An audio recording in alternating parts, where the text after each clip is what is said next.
Então vamos lá, vamos começar o nosso primeiro bate-papo de hoje. É uma mesa que eu sempre faço em todos os YouPixes, né? Que é essa questão da comunidade conectada, que ela fala sobre como as redes sociais, a internet estão empoderando a gente, elas estão dando poder pra gente transformar o nosso entorno, consequentemente o mundo, enfim, criar coisas. Acho que a gente tem uma explosão criativa maravilhosa, é uma super ferramenta.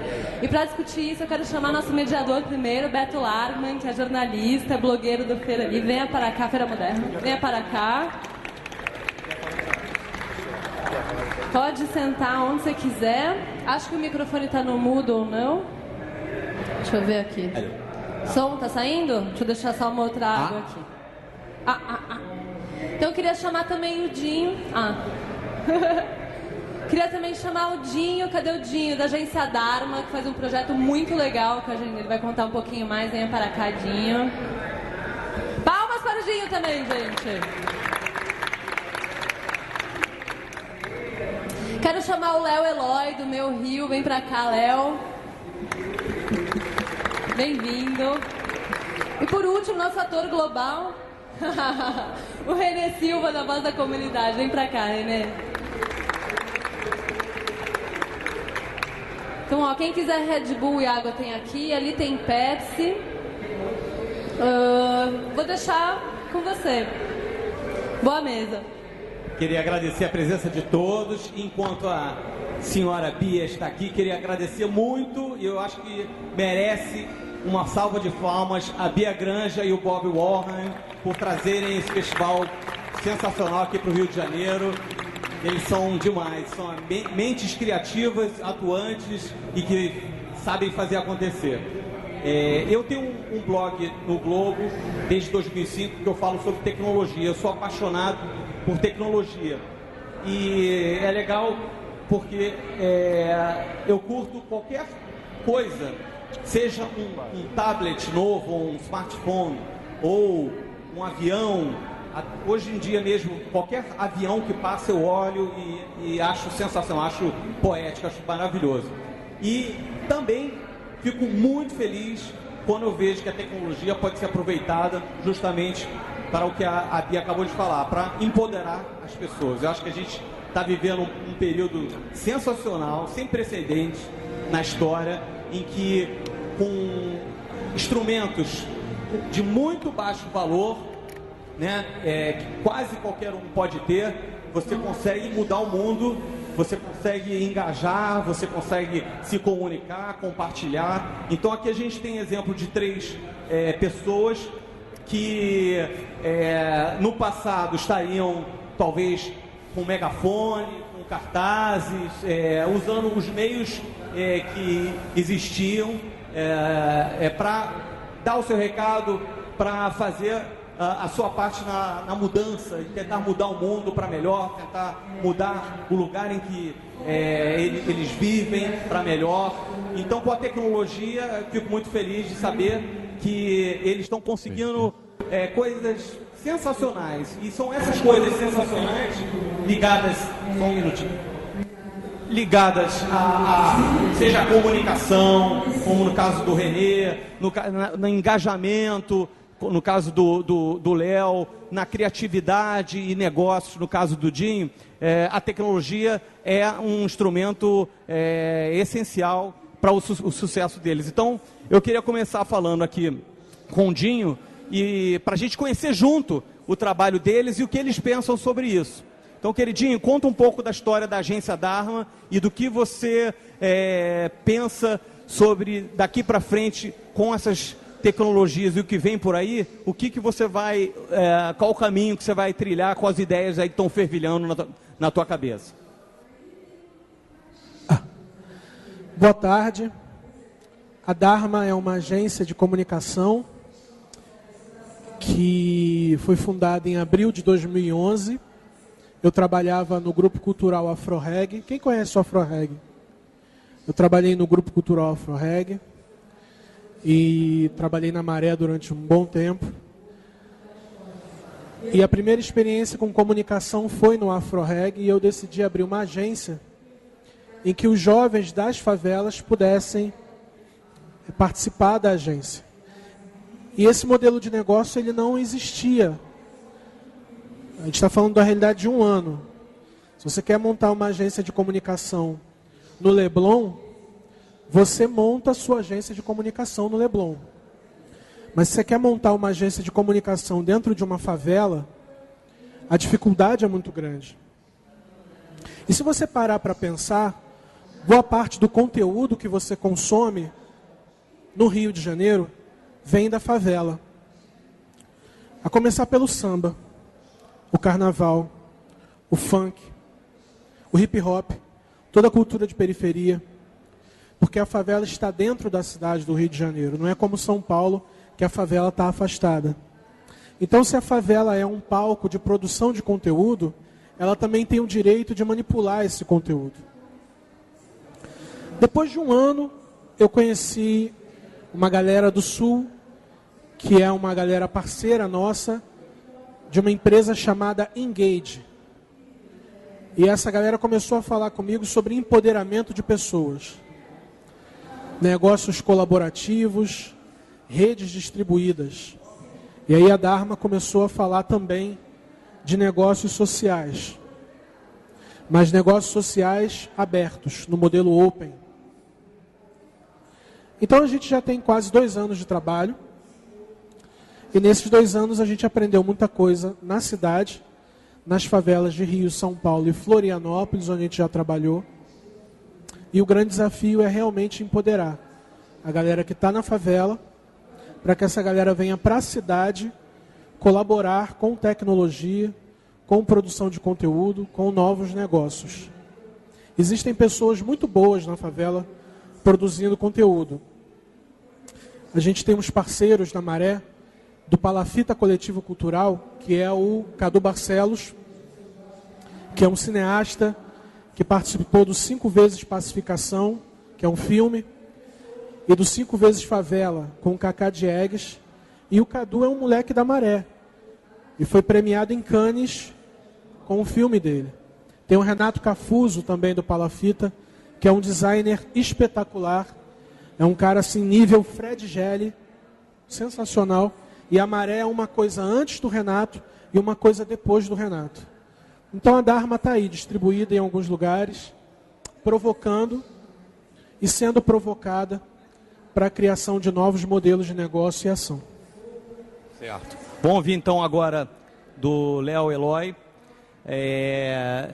como é que ele está usando a internet nesse movimento, né, nessa causa que é o Meu Rio, né? E falar um pouco também de a tecnologia embarcada aí nessa ação. Ok. Boa noite, boa tarde a todos. Bom, o Meu Rio, ele nasceu em outubro do ano passado como um movimento social partidário que tinha como principal intuito usar de novas tecnologias e linguagens para aproximar o cidadão comum da vida política da cidade, né? Acho que a maioria aqui deve ser carioca, está acompanhando na televisão, nos jornais, na mídia, a transformação que a cidade está sendo submetida de hoje até provavelmente 2020, né? Para esses próximos 6 anos, estamos estimando um investimento de 180 bilhões de dólares para a cidade, em infraestrutura e tudo isso. Então, o Meu Rio nasce como uma tentativa de aproximar o cidadão do processo decisório, do que vai ser feito com a cidade nesses próximos anos. Historicamente, o governo brasileiro e de muitas nações sempre coordenaram e realizaram transformações nos países de forma elitista e controlada por grupos econômicos específicos e seus interesses, né? E a gente agora está vivendo, como o Beto falou, um momento muito singular na história da humanidade, com o embarcamento de novas tecnologias exponenciais e de baixo custo e de alto impacto na sociedade. Então, a ideia é como a gente pode usar essas tecnologias para levar o cidadão para ser o centro da criação de políticas públicas da cidade e não só o objeto, mas sim interagir para que essas políticas públicas reflitam sempre as necessidades da sociedade, não de pequenos grupos econômicos. Então, o Meu Rio tem apenas um ano de existência e trabalhou criando tecnologia para atingir essa meta. e depois a gente vai falar um pouquinho sobre as experiências de criar comunidades em torno de causas e como tecnologias e criatividade pode dar um pouco mais de cara da cidade para os seus cidadãos e não para só os políticos que estão no poder estabelecido. Então, agora vamos ouvir do Renê. Renê, enfim, é o editor-chefe do Voz das Comunidades, era a Voz da Comunidade, o negócio cresceu, virou Voz das Comunidades. Me conta um pouco, então, da história dessa atuação, desse teu empreendimento e o que você está preparando aí para o futuro, quais são as dificuldades e o que você considera que a tecnologia pode te ajudar a aumentar ainda mais. Fora você estar no horário nobre da televisão, a tecnologia também ajuda muito isso. Como é que você consegue, inclusive, capitalizar essa exposição bacana para a atuação, para o teu trabalho? Tá. Boa tarde. Boa tarde. Boa tarde. Aí, valeu. Então, assim, eu comecei um trabalho, eu moro no Complexo do Alemão, tenho 19 anos. Meu nome é Renê Silva dos Santos e eu tenho um trabalho de comunicação na comunidade lá já desde 2005. Quando eu comecei um jornal, eu estudava numa escola municipal próxima da minha casa e eu participei de um jornal comunitário, um jornal escolar, e tive a ideia de criar um jornal para a comunidade, porque eu via que o jornal da escola ajudava a resolver os problemas sociais da escola. Por exemplo, faltava professor, faltava água na escola, faltava alguma coisa, eu conseguia, através desse jornal da escola, resolver. Então, percebendo isso, eu resolvi criar um jornal para dentro da comunidade para ajudar a resolver problemas de ruas esburacadas, esgoto a céu aberto, postes, iluminação, problemas que são cotidianos dentro de várias favelas do Brasil e do mundo afora. Então, criei o jornal, na época eu tinha 11, 12 anos, eu era muito pequeno.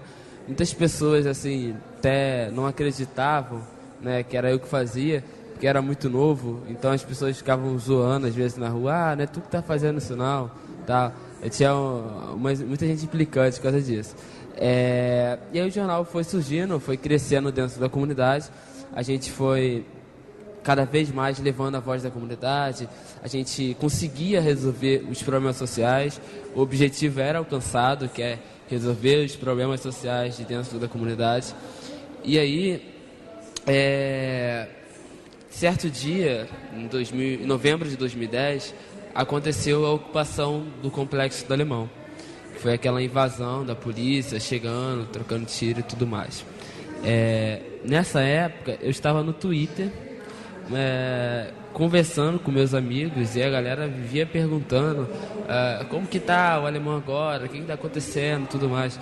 Eles estavam assistindo pela televisão tudo aquilo que estava acontecendo, da invasão, tudo mais. E aí me perguntavam, é verdade isso que está falando na televisão? Realmente a polícia está invadindo? Como que tá? Se a televisão está mostrando a verdade ou está manipulando? Então as pessoas queriam saber a verdade. Eu ia informando, ia respondendo a eles. E aí até que chegaram várias pessoas famosas, vários conhecidos na mídia, começaram a perguntar também. E meu Twitter, que tinha só 180 seguidores, pulou para 5.000 em menos de, meia hora. Assim. Eu estava com 180 pessoas seguindo e em menos de meia hora, mais de 5.000 pessoas começaram a seguir e acompanhar, porque vários artistas começaram a interagir. Por exemplo, a Glória Pérez, né, que está escrevendo agora a novela, que fala do Complexo do Alemão, aí me convidou para participar. Mas Preta Gil, Luciano Huck, Serginho Grosman, vários artistas de TV começaram a acompanhar o meu Twitter e saber o que estava acontecendo no Complexo do Alemão, blá, blá. E aí isso repercutiu muito. E de uma coisa que eu tinha criado na comunidade, um projeto, um jornal, para ajudar a resolver os problemas sociais da comunidade, eu nunca procurei falar sobre o tráfico, nem sobre polícia. Eu nunca falei sobre nem polícia e bandido no jornal em si. Mas quando veio essa questão das pessoas perguntarem no Twitter, eu fiquei com muito medo, né? Porque eu não sabia o que podia vir depois. Eu estava lá publicando, mas não sabia do tamanho e repercussão que ia ter. Tanto é que quando eu estava lá publicando e tudo mais, minha família toda, ninguém sabia, porque tu tá no computador, ninguém sabe o que tu tá fazendo, tu tá lá mexendo e tudo mais, lá no Twitter, no Facebook. E aí, assim, tá todo mundo assistindo televisão em casa e começa a passar lá na Globo News. Não sei o que e tal. Agora, um caso de um menino do Complexo do Alemão que está publicando em tempo real as informações. Aí todo mundo da minha família, oi, como assim? É você? E aí ninguém entendeu nada e todo mundo começou a falar, pode sair do computador, não sei o que, tal.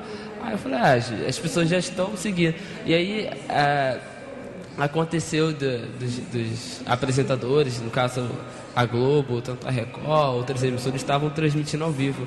Aí eles estavam acompanhando pelo Voz da Comunidade e pelo meu Twitter. Aí falaram, vamos aguardar mais informações aqui do Voz da Comunidade, o que está acontecendo no Alemão. Mas aí minha avó não tinha deixado mais mexer no computador. E aí eu voltei a mexer no computador, depois que o jornalista falou isso na TV. E aí comecei a publicar novamente o que estava acontecendo, tudo mais. Mas assim, com muito cuidado, né? As pessoas falavam, toma cuidado, o que você vai publicar, que tipo de informação você vai passar, enfim. Aí o jornal foi crescendo. A gente não tinha redação, a gente não tinha nenhum espaço. Todo espaço que eu usava era a casa da minha avó, que eu usava na sala. E aí, depois que nós tivemos toda essa repercussão, nós ganhamos a redação, ganhamos 6 computadores, ganhamos impressora, ganhamos estúdio, ganhamos redação. Nós ganhamos um espaço para a gente trabalhar. Ganhamos mais parceria com gráfica, mais pessoas se interessaram em anunciar, em colocar propaganda. E a gente criou um canal de comunicação que, atualmente, o Voz da Comunidade, ele tem cerca de só um minuto. O Voz da Comunidade, atualmente, tem 102 mil seguidores. Aí muita gente pergunta assim, mas olha só, mesmo depois da ocupação, por que cresceu tanto assim? O que as pessoas querem saber depois de tiroteio e tudo mais? As pessoas tendem a perguntar porque sempre que acontece alguma coisa no Complexo do Alemão é noticiada na TV. Então as pessoas tendem a procurar a referência do Voz da Comunidade por conta daquela época da ocupação. E aí eles querem saber, e aí, é verdade isso que a TV está mostrando? Tudo mais. Então assim, e muitas das vezes a própria mídia pega a informação de primeira mão pelo Twitter do Voz da Comunidade, que hoje está com 102 mil seguidores. E foi um caso assim, inusitado, que assim, a gente agora fez 2 anos agora da invasão do Alemão, e durante o período da ocupação, quando terminou toda a ocupação, no período de 3 dias, nós tínhamos 30 mil seguidores. Um Twitter que antes da ocupação, que falava só de problemas sociais, da comunidade e tudo mais, tinham 180, cresceu muito rápido, né? Enfim. E aí o jornal foi crescendo e cada vez fomos dando mais voz à nossa comunidade, né? Legal ver como, no caso, uma rede social, né, que tem um exemplo que eu me recorde, o primeiro exemplo em que uma pessoa que não era jornalista e que virou uma fonte para os meios de comunicação, foi num verão, acho que de 2007, acho que 2007, em que em Los Angeles e na Califórnia tiveram muitos incêndios que começaram a acontecer, e uma pessoa que a região estava isolada e os repórteres não conseguiam entrar lá.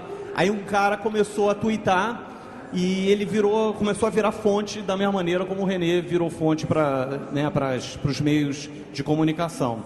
E é legal a gente falar de tecnologia. Ontem eu estava num painel do Sebrae falando sobre como você colocar o teu negócio para frente, como você fazer a sua ideia virar alguma coisa maior do que só uma ideia. E é legal que o Dinho estava lá e eu nem conhecia ele, conheci ele pessoalmente, conheci ele lá, e ele estava falando muito sobre a questão das redes, né, do compartilhamento, né, de financiamento coletivo.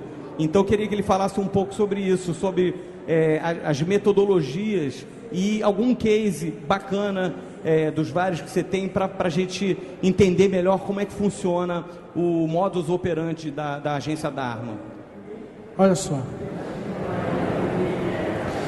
eu acho que a coisa principal a gente costuma falar com vários públicos assim, O tempo todo. Eu não sei, eu não conheço vocês, eu não sei por que vocês estão aqui. Eu não sei o que vocês estão procurando aqui. Eu vou perguntar, já vou perguntar para vocês. Hein? Então eu não quero falar uma grande bobagem que talvez não sirva para vocês. Daí eu acho que, antes de falar da Dharma, ou de como a Dharma consegue desenvolver projetos,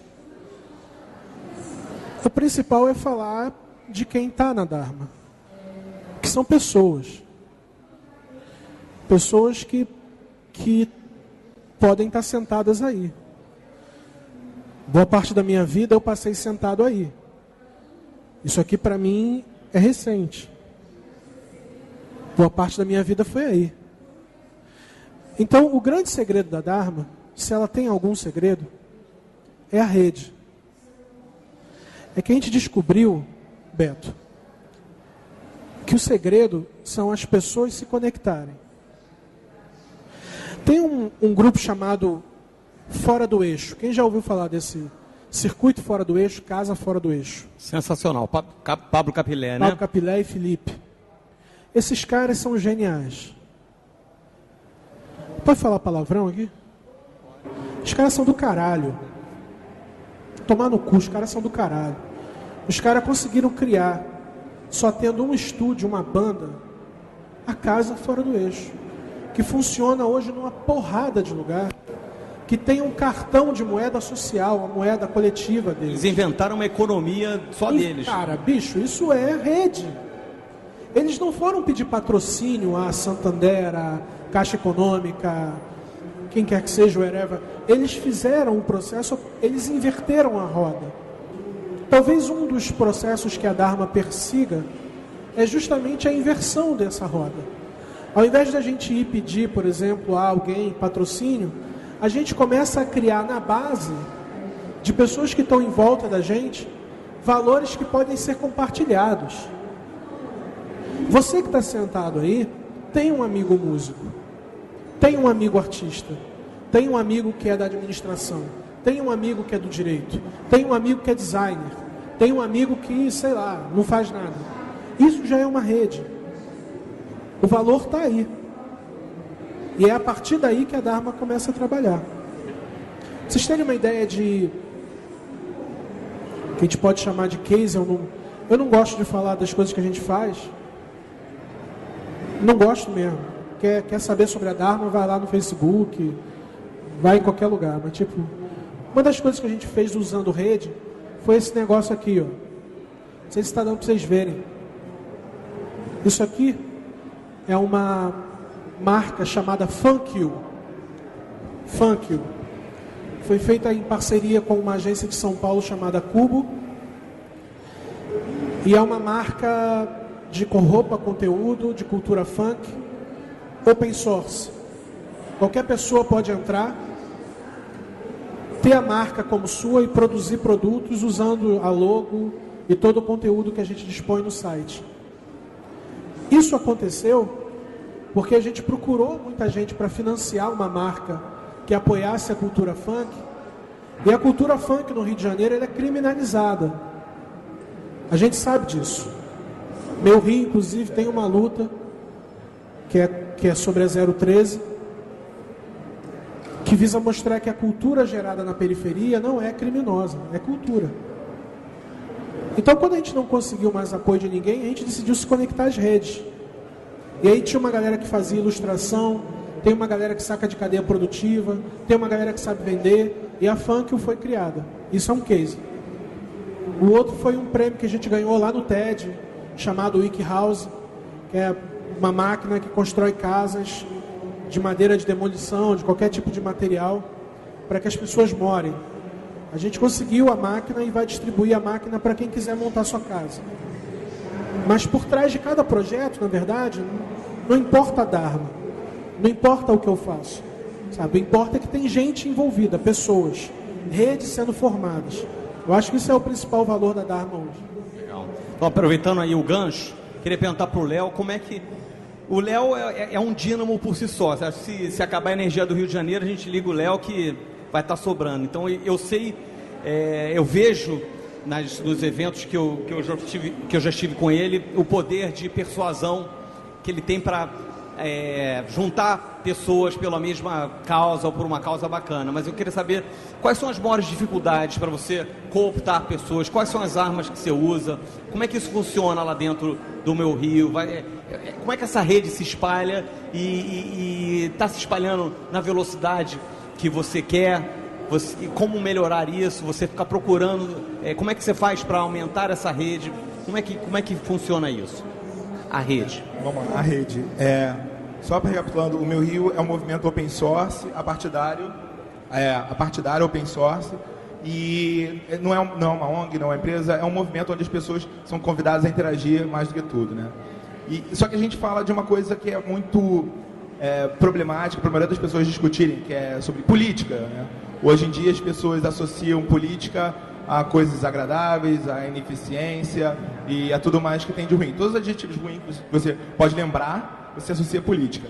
Só que a política, para nós, é fundamental. A política é onde você negocia e media interesses entre pessoas, né? A política está aí desde que o homem é homem e a gente não pode ignorar isso. E ignorar a política é um grande erro para o cidadão, onde você vive cercado dela em todo lugar.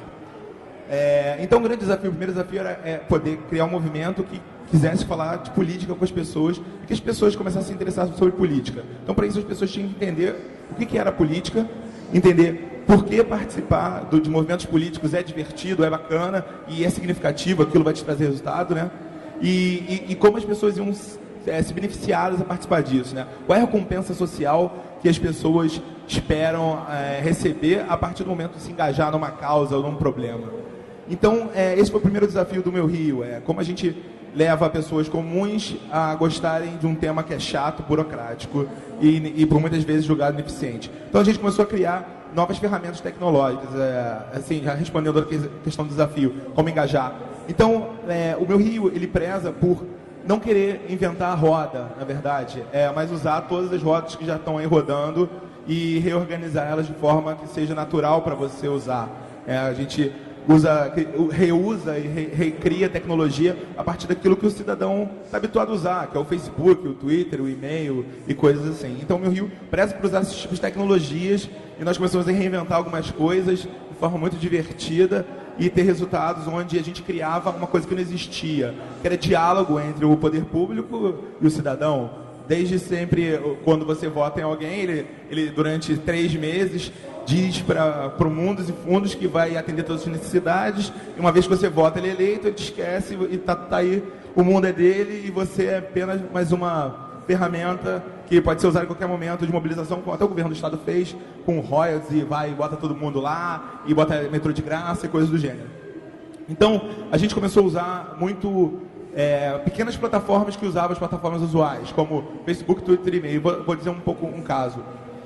O Meu Rio, quando começou, ele criou algumas campanhas que a ideia dessas campanhas era mostrar quais eram os problemas de processo dentro do poder público que poderiam ser resolvidos pela sociedade, né, com inteligência coletiva, com crowdsourcing e coisas assim. Então, vou dar alguns exemplos para não ficar muito no abstrato. Uma primeira campanha do Meu Rio foi para falar sobre o Maracanã. O Maracanã é um símbolo para a cidade do Rio de Janeiro e que vai ser um símbolo para o mundo inteiro daqui a um tempo, quando a gente sediar a Copa do Mundo. Todo o processo de licitação no Maracanã, do início até agora as obras, ele protagonizou um grande erro processual que existe no sistema público carioca, que é o erro de não cumprir as próprias regras já estabelecidas. E a gente identificou uma série de problemas e, de forma divertida, começamos a contar essa história para o público e trazer o público para perto para eles exigirem ou darem soluções para esses problemas, desde o processo licitatório até o processo onde a comunidade do entorno do Maracanã e o carioca é ouvido para falar sobre as aspirações e os desejos do que ela espera daquele Maracanã novo. Afinal, são quase R$1 bilhão, né? R$1 bilhão você constrói muita coisa para o cidadão. Se aquilo que vai ser construído com R$1 bilhão não reflete o desejo do cidadão, aquilo não faz sentido nenhum, então para essa porra. Entendeu? Então a gente começou a criar algumas ferramentinhas, tanto dos tradicionais abaixo-assinados, até formas de você constranger publicamente os gestores públicos a se manifestarem. Que o grande problema hoje no Rio também com o poder público é quando o cidadão grita, o poder público finge que não ouve e fica por aí até as pessoas cansarem de gritar. Então, como a gente deixa eles numa situação tão desconfortável, mas claro, com muita elegância, onde force eles, ok, eu vou dizer o que vocês querem ouvir, ou eu vou dizer a verdade. Então a gente fez uma brincadeirinha com uma plataforma chamada Panela de Pressão. O Meu Rio criou as suas campanhas baseadas nos membros que se iam associando livremente, e dizendo, olha, eu queria falar sobre o problema do Maracanã, ou então o problema da polícia, o problema do saneamento, tal, mas a gente tem uma equipe muito pequenininha, e a gente vai estudando profundamente as campanhas e criando maneiras do governo dialogar com o cidadão. Só que a gente acabou descobrindo nesse tempo que a cidade é muito maior do que os problemas que a gente conseguia estudar, né?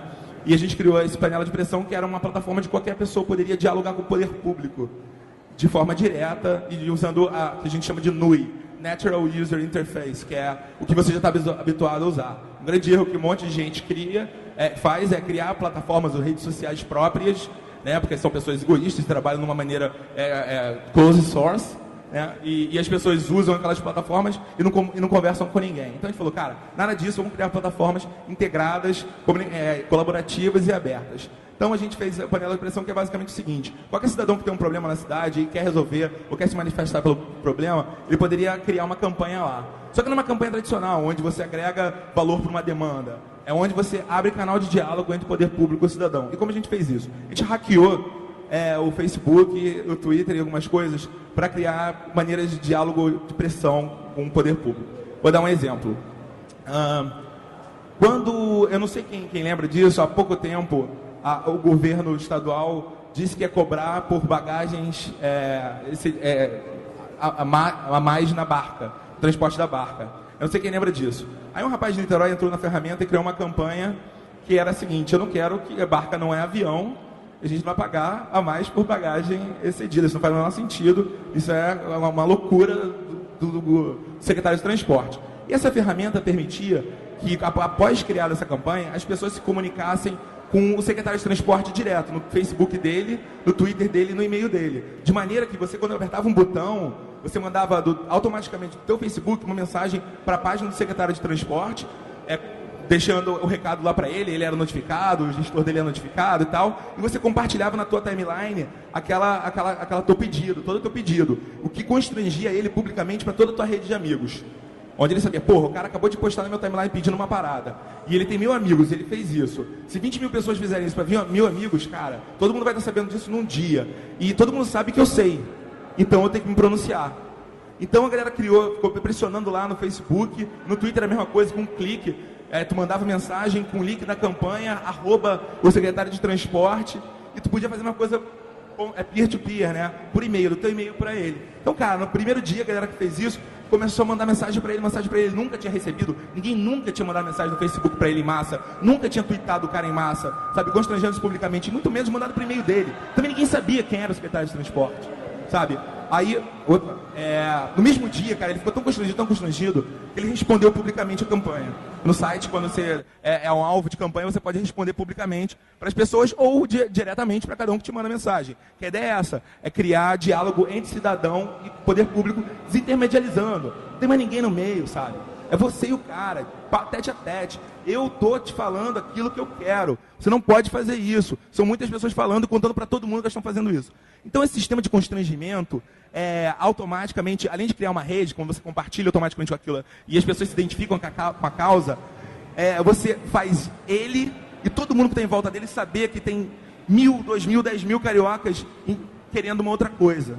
Então a partir desse momento, a gente começou a criar uma nova ferramenta de diálogo entre as pessoas de forma automática. Nessa ferramenta, se você não sabe quem é o cara responsável pelo problema do transporte no Rio, a ferramenta te ensina. Tem um banco de dados que é aberto, open source, onde você bota e-mail, telefone, dado, biografia dos gestores públicos e por aí vai. Então, essa ferramenta foi um primeiro case de open source para campanhas e para diálogo para todo mundo. E a gente botou o código aberto lá no GitHub para quem quiser criar essa ferramenta em outros municípios, fazer o mesmo, né? Então, esse entre outros cases. Tá. Renê, então, eu queria saber de você lá, você deve receber um monte de pedidos, dos mais variados, para divulgar determinadas causas ou problemas. Como é que faz você...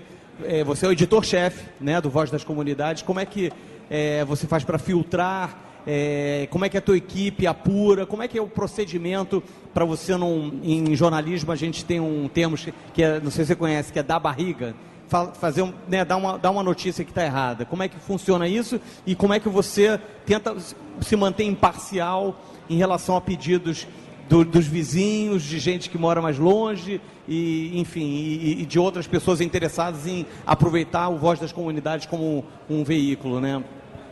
Então, isso acontece muito com a gente porque, inclusive, o Voz das Comunidades ele surgiu por conta disso. Porque a gente criou uma ferramenta no Twitter que é a Voz da Comunidade, mas ele era focado no Complexo do Alemão, publicando informações do Complexo do Alemão. Então as outras favelas, outras comunidades do Rio começaram a falar, pô, vocês só falam do Complexo do Alemão, a Voz da Comunidade tem que ser para todo mundo, que não sei o quê. Mas a gente não tinha ideia da dimensão que aquele Twitter tornaria. Porque, como ele estava falando dessas coisas de resolver os problemas, por exemplo, o secretário de conservação, que era o Carlos Osório, a gente mencionava ele no Twitter a todo momento quando acontecia algumas coisas. Por exemplo, teve um caso que eu sempre lembro, assim, nas palestras, nos eventos que eu vou, que é quando eu, assim, estava indo para a escola e aí publiquei que o sinal para eu atravessar a rua para a escola estava com defeito. E aí eu pego 7 horas da manhã, quando eu voltei meio-dia, o sinal já estava funcionando. E eu tinha recebido um e-mail da Secretaria de Conservação dizendo que tinham consertado o sinal e tudo mais. E eu publiquei depois, o sinal que tinha publicado, tal, foi resolvido o problema.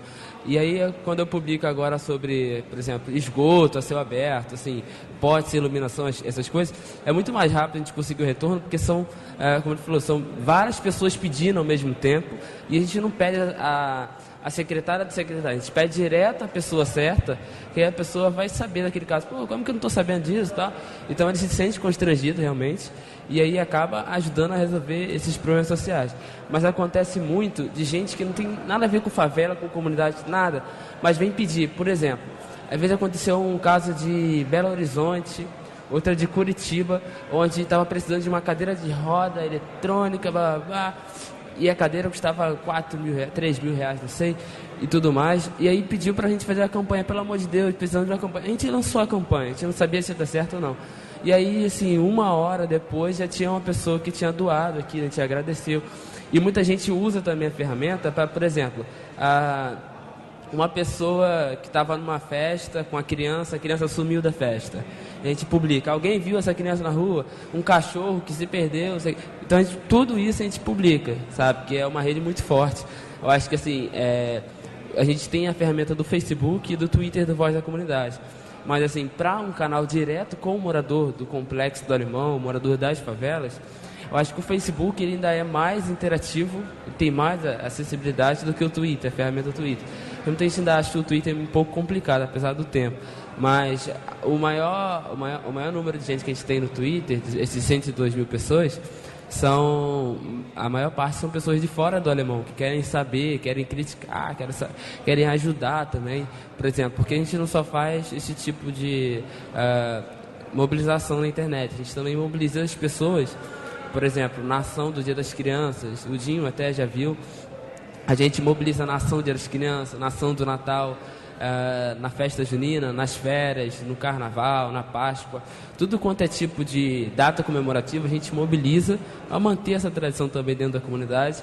E a gente mobiliza as pessoas na internet. Vamos ajudar, dou um brinquedo para o Dia das Crianças, vamos dar chocolate na Páscoa, enfim. A gente cria uma ferramenta em que as pessoas também acabam ajudando a gente. E tem que dar também uma dosada nisso, né, para os outros não começarem, reclamar, você só está falando sobre o pessoal pedindo, tá assim, né, tem esse ajuste fino é você que faz, então. É verdade, porque na verdade assim, vem muito pedido, vem muita coisa. As pessoas, assim, às vezes eu estou atrasado para ir para a escola, ou o pessoal que trabalha comigo, e aí as pessoas param a gente na rua, pelo amor de Deus, eu preciso que você publiquem aí no jornal. E as pessoas, assim, não têm noção de como que funciona, de que é o jornal. O jornal é para publicar as notícias da comunidade, os problemas sociais. Tem gente que fala assim, eu estou precisando de uma cesta básica, não sei o quê. Mas, assim, a gente motivado com aquela situação, a gente acaba ajudando, a gente publica na internet.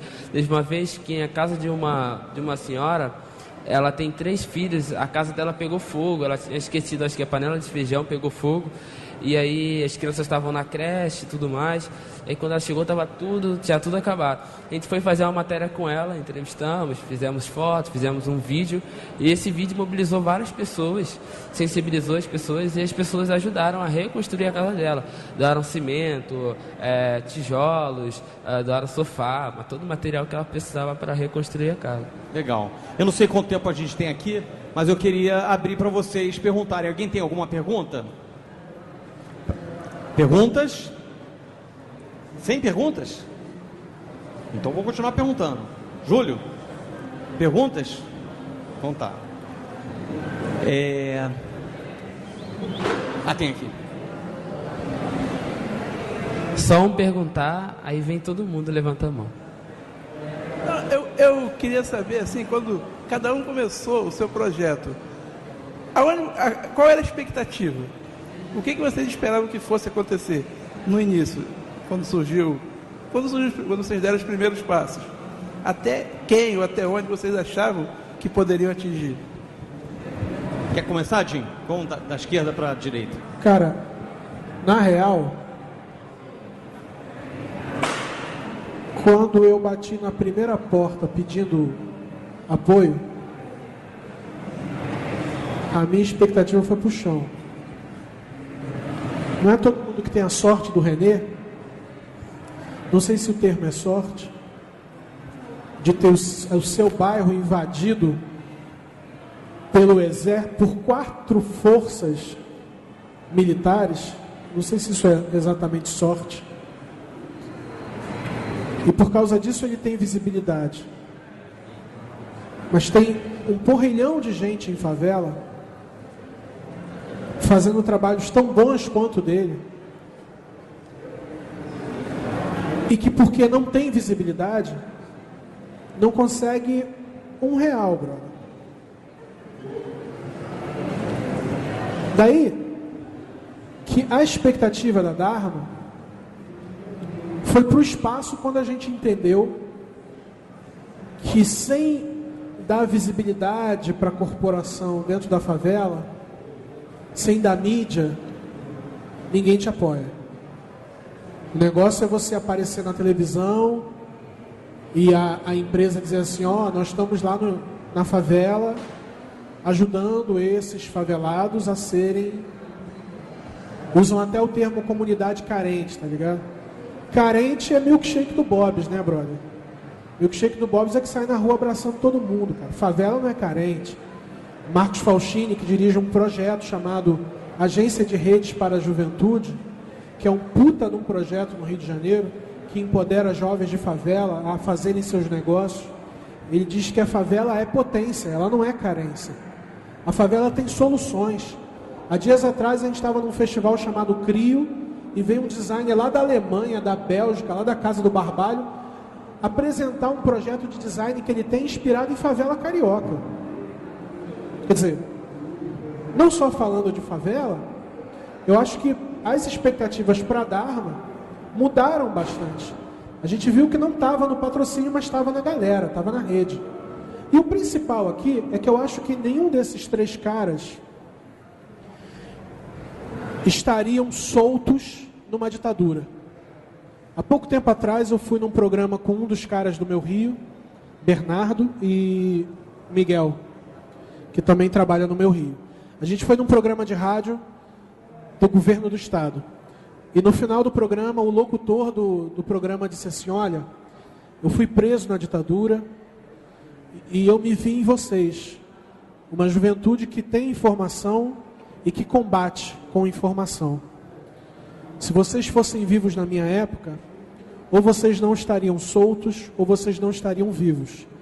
Eu conheci o Leonardo Eloy de terno e gravata. Um cara do mercado financeiro, um cara com uma outra cabeça.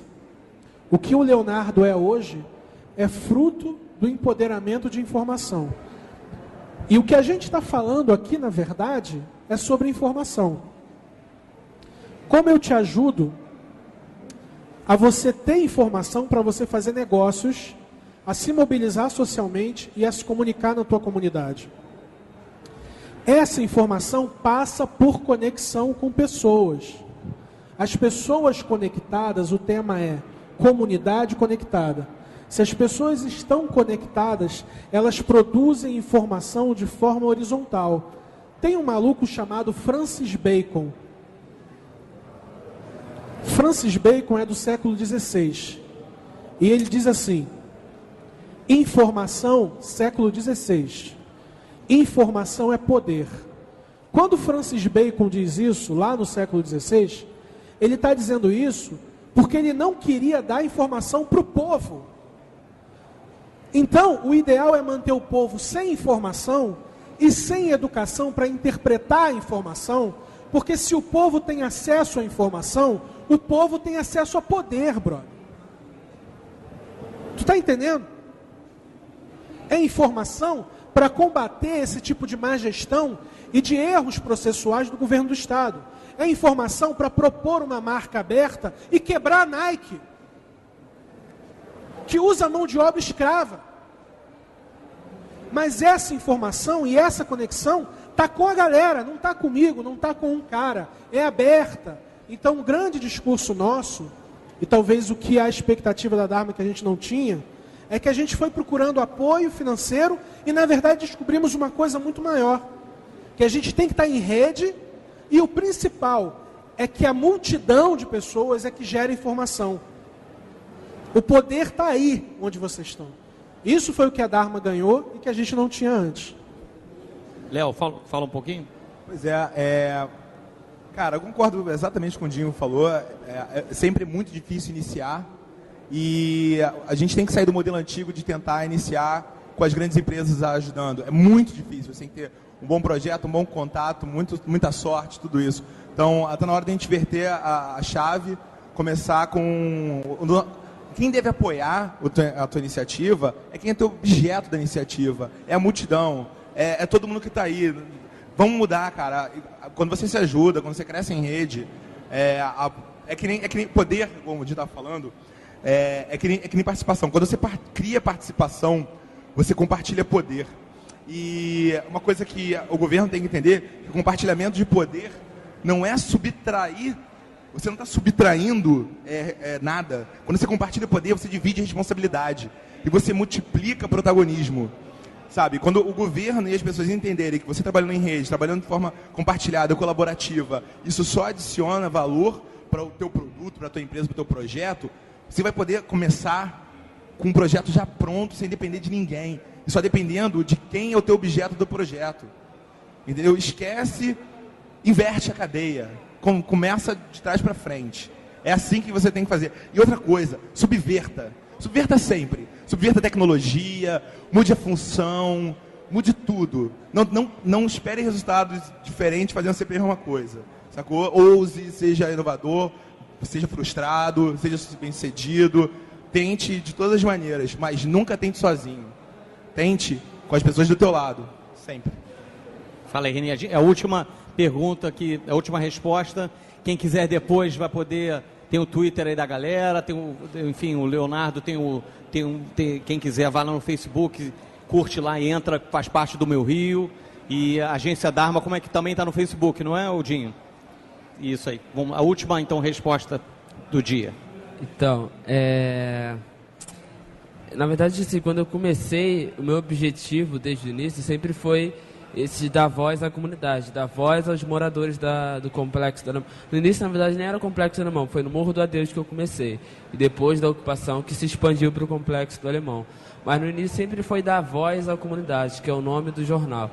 Então, eu tive muitas dificuldades, assim, por conta da família, dos meus pais, assim, porque eu tinha 11, 12 anos de idade, eu era muito novo. Então, assim, minha mãe às vezes não deixava chegar tarde em casa, porque eu estava tirando uma foto, eu estava fazendo uma matéria, sei lá, e ela achava isso absurdo e às vezes não deixava eu chegar tarde em casa. Tive essas dificuldades. Mas eu não imaginei que fosse ter tamanha proporção né, que fosse acontecer a ocupação do Complexo do Alemão, que todas essas coisas fossem acontecer e o Voz da Comunidade ter a visibilidade que tem hoje. Mas quando eu comecei, o objetivo mesmo sempre foi esse, e é até hoje, que é dar voz aos moradores, mostrando esses problemas sociais, os talentos da favela, enfim, divulgar essas coisas que a grande mídia muitas das vezes não divulgam, né? Foi legal, só para finalizar, eu dei fiz um semináriozinho chamado pela TV Globo do Rio, pela Vera Iris Paternostro, que tem um super... entre vários outros programas dentro da TV Globo, ela tem o Parceiros da RJ, né, que é super bacana. Não sei se vocês conhecem o Parceiros da RJ?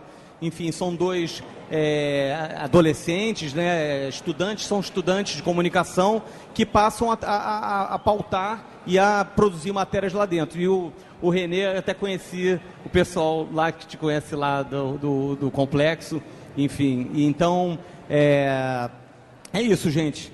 Quem quiser continuar o papo, eles estão aqui. Queria agradecer a presença do Renê, do Léo e do Dinho. Agradecer a Bia e ao Bob pela oportunidade. E tem muito YouPix aí pela frente hoje. Vamos arrebentar. Vamos lá. Obrigado, gente. Obrigado a participação.